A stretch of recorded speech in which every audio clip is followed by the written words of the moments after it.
What's good, Tech Squad?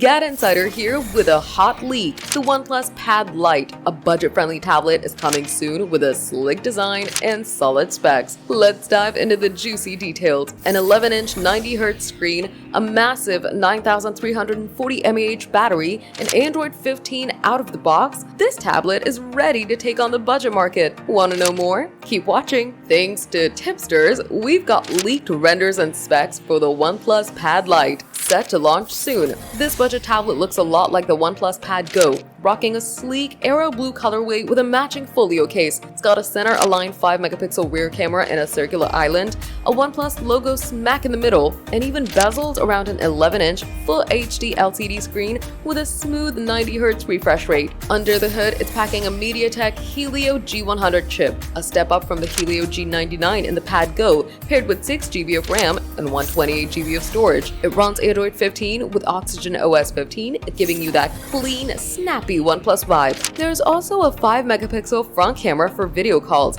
although the Pad Go's cameras and screen resolution are slightly better. A real star, a beefy 9340 mAh battery, perfect for all-day streaming or work. It'll come in Wi-Fi and cellular variants, measuring 254.9 by 166.5 by 7.4mm and weighing 539 grams. Posts on X say it's launching globally on July 8th, along with the OnePlus Watch 3. So the hype is real. Why is this a big deal? The OnePlus Pad Lite brings premium OnePlus style to the budget tablet game. With a big battery, smooth display, and Android 15, it's perfect for students, casual users, or anyone wanting bang for their buck. OnePlus is clearly gunning for Samsung's Galaxy Tab A series, and this could be a steal. Hyped for the OnePlus Pad Lite? Drop a comment. Would you grab this budget beast? Smash that like button, subscribe to GadInsider, and hit the bell for more tech leaks.